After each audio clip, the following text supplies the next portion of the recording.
OK, let's take your calls now on our first topic. Is Keir Starmer a weak Prime Minister? That's what the Conservative leader Kemi Badenoch has said.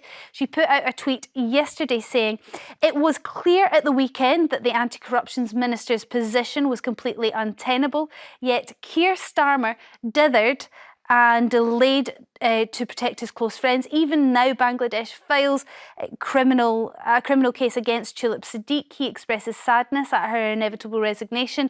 Weak leadership," she says, "from a weak Prime Minister."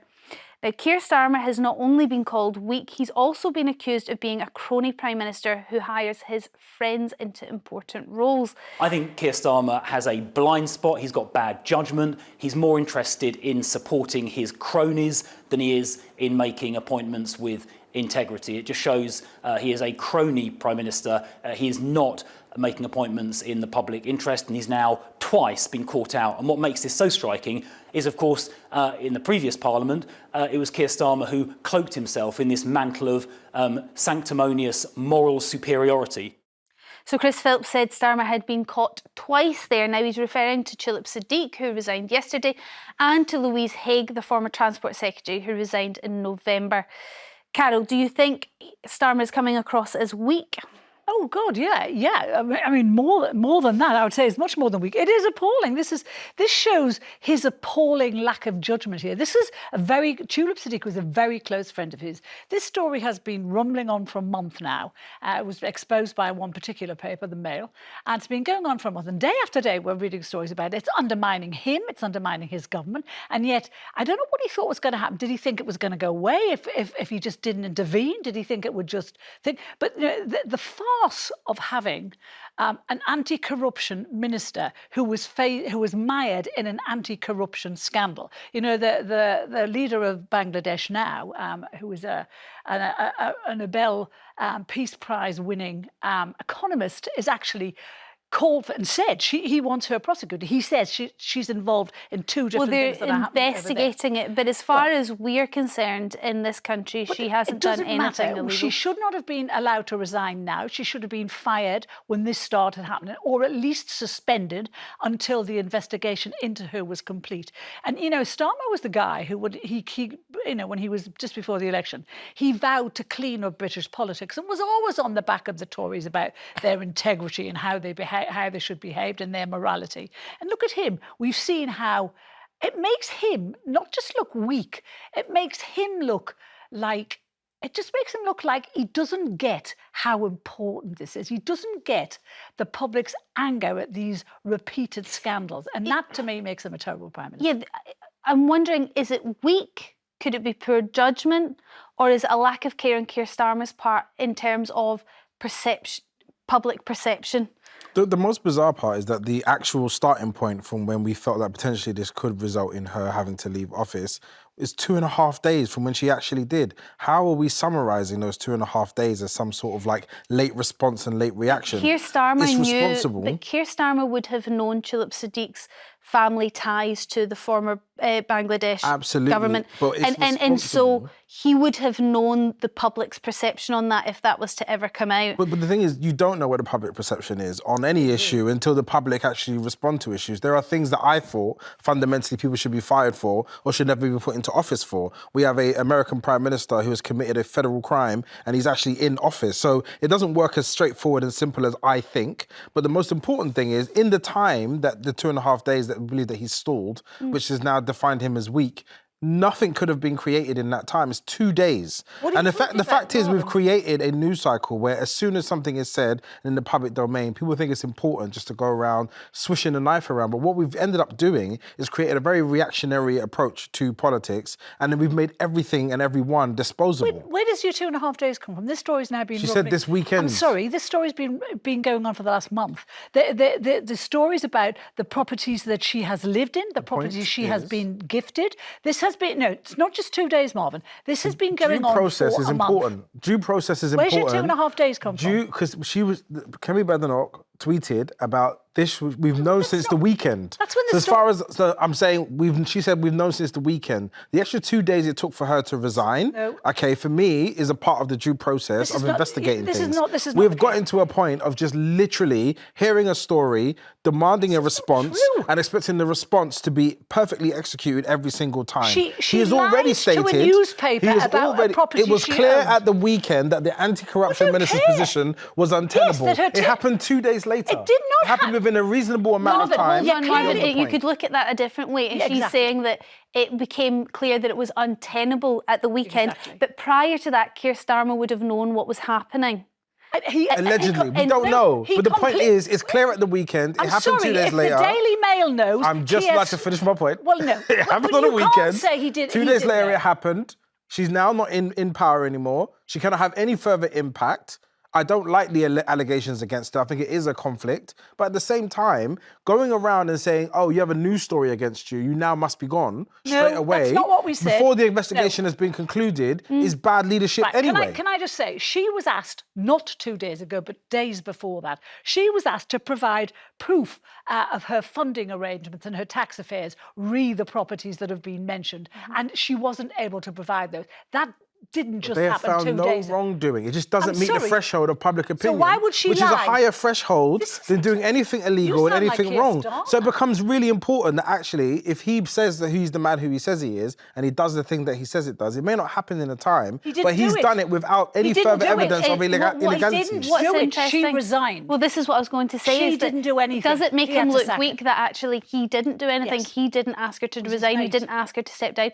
In both Louise Haigh and Tulip Siddiq's case, they both stepped down of their own accord. Now, we don't know what was happening and what conversations were had in private, but that's the way it's been set in front of us now. That's the only information we know. You have to be seen to take action when something is clearly very wrong. And he didn't have to sack her weeks ago. All he had to do was say to her, you need to stand down until we get the evidence for you or against you, but you cannot have an anti-corruption minister mired in a corruption scandal. Okay. She should, at the least, it should have happened weeks ago where she stood. Let's go to the calls. Mike from Perth, do you think Keir Starmer is coming across weak, or maybe you feel the exact opposite, actually, and he's making some tough choices?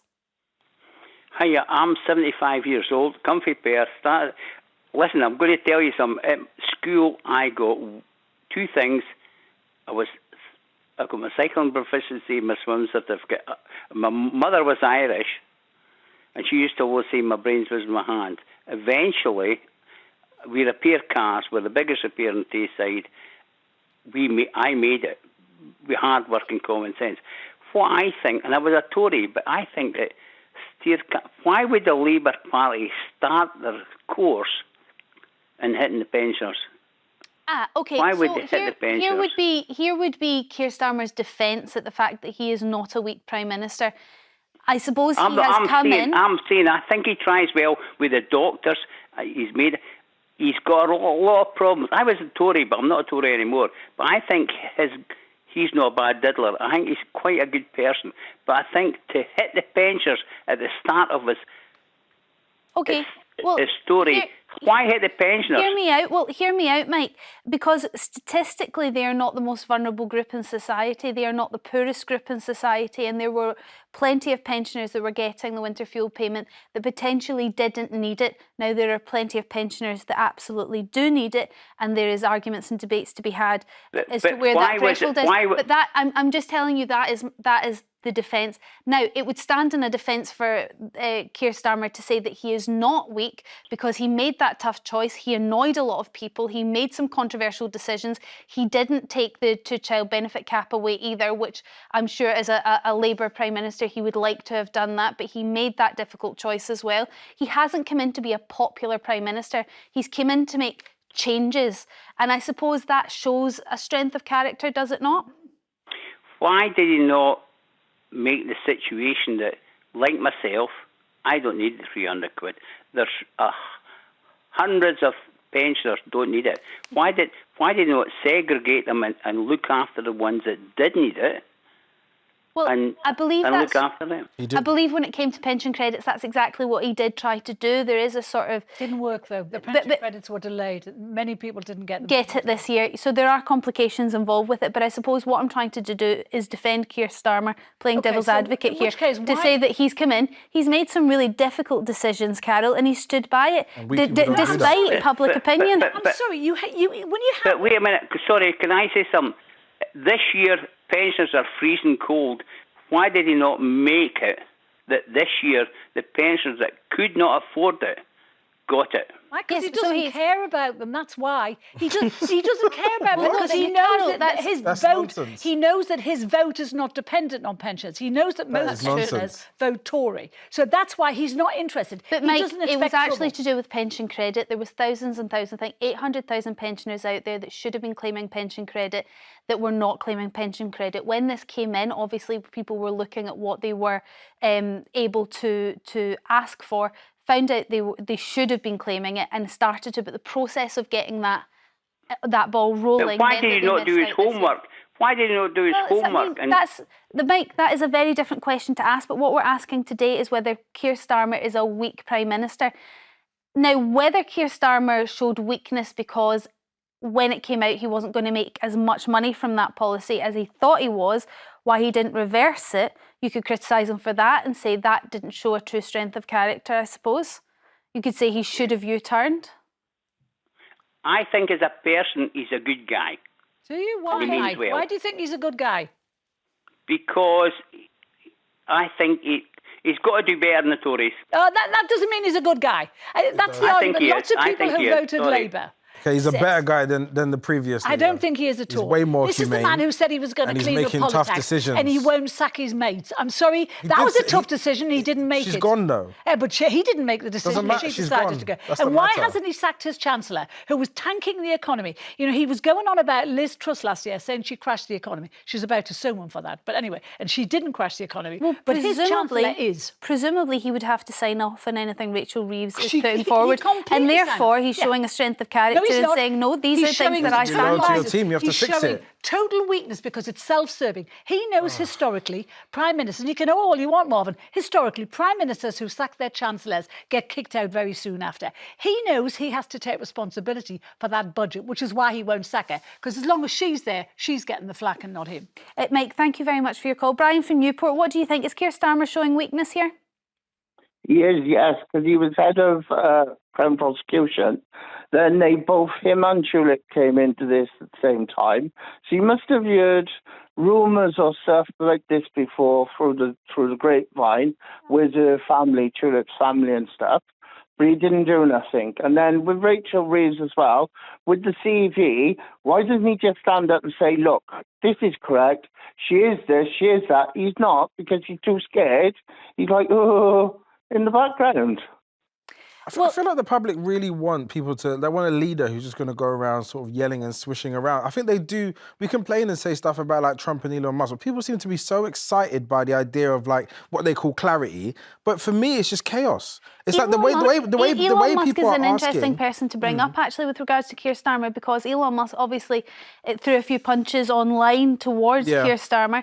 Do you think he handled that showing strength, or do you think he handled What that? can you do about a foreign national tweeting about you from a million miles away on a It's platform not that just, he owns? it's the richest man in the world. It's not just a but foreign national. I think we give too much credence to, he's got too much airwaves. Elon Musk has he no has power. credibility. He has no you credibility joking? in Of our course he has country and credibility. how our country is run. He's not even informed on how our country runs. Everything that he tweeted in that period of time was absolutely nonsensical. So why it sounded do- like why he do the had British a people foil agree hat with on. him? It was Why do absolutely why do a unhinged. majority of and the he's still British able to people continue. agree Hold on, with Carole, him? let And Marvyn every time finish. he says something, it becomes news cycle, it becomes fact. It's like, who cares what he thinks? He's not influencing this country from a credible place. He's being put into his credibility is coming from news cycles in this country, recycling the absolute insanity that he's saying. Well, So hold what on, can and you by, say? And by the president who's given him a new position, the But what incoming can you president. say what can you say as the leader of a country when someone's just saying things aren't true? If you say to me, Marvyn, you was on the moon last night eating cheese, and I say, no, I wasn't. But you would say, no, you weren't. Yeah, but even if I say, no, I won't, you end up in this cycle of like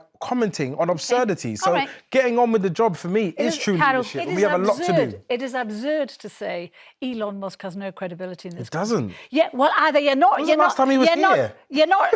Well, let me finish now because I'll let you. So if we look at online, we can tell by the polls that every chance the British public gets the chance to exercise their opinion on what Musk is saying about Starmer, the public agree. So you're completely through his own platform. So if I buy a platform and tell everybody to think how I think, and then write a poll on my own platform to say, do you agree with me? And they say yes. So you're really saying everyone who's on Twitter agrees with you? I don't care about him. He's not important into the real things that are happening in this country. I feel like we're being distracted now by Elon Musk. He's not important. He's incredibly important. He's a South African national in America. Richest man in the world. Jay from Somerset, what's your view on Keir Starmer, crucially here? Do you think he's a weak Prime Minister? I don't think he's a weak Prime Minister, but I do think he's misguided. OK, so poor judgment is something Carole accused him of, saying not only does this show him as weak, but probably even worse, he has poor judgment. Would you agree with that? I do think he's got poor judgment. There are things that he could have done. He could have stopped. He could have kept the winter payment this year and done it from next year. Also, he's missing out on a lot of tax. If you think about Amazon and all the shops which are using self-checkouts, and they're using robots in Amazon, every time a company employs a robot or a till, they are not paying tax. Yeah, the company doesn't pay tax. That's a very niche example there, Jay, but I see what you're saying. You think they could have taken tax.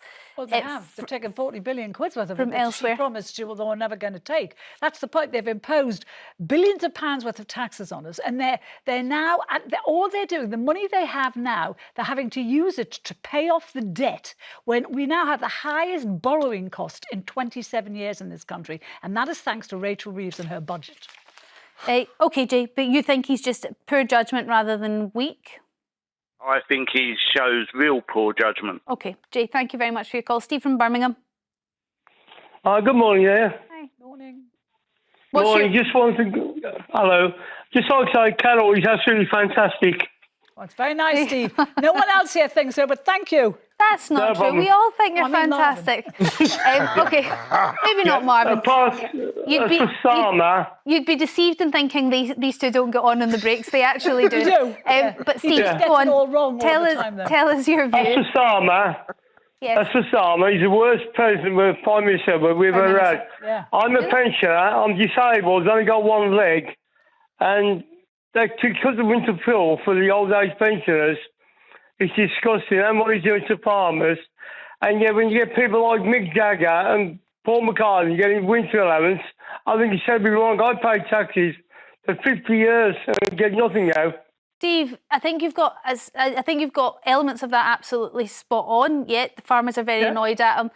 There are pensioners that are incredibly annoyed at him. A lot of his policies that he's put in place very quickly have not been received very well. That is absolutely true. Mick Jagger is no longer getting his winter fuel payments. I mean, that is essentially what Keir Starmer's policy was meant to stop. It was meant to stop those pensioners who had enough money from getting a benefit that they didn't necessarily need. But I appreciate that you're feeling pretty hard done by Keir Starmer. However, with all of that said, does the fact that he's came in, whether you agree with his policies or not, he's came in, he doesn't care about public opinion. He doesn't care. He doesn't care if he's going to be disliked. He's making policies that he thinks is right for the country. And does that show strength? No, not to me, it doesn't. There's one more thing I'd like to say now about Rachel Reeves. Yeah. She's had electric bill paid, or gas bill, whatever it was. And then also, there was a £74,000 towards the house, and all that's been paid for by the government. And also, the ones who went against the pensioners have been given a £14,000. Why? And then we give Syria £11 million. Surely we should look after our own people first. Yeah, I mean, they've been given a pay rise and there are certain benefits to being an MP for sure, but there are a lot less MPs, I think, than there are pensioners, and I think that's how the budget works, Steve, but I appreciate that you're very frustrated by it, as are thousands and thousands of pensioners. Thank you very much for your call. Thanks for all your calls on this, on the Prime Minister.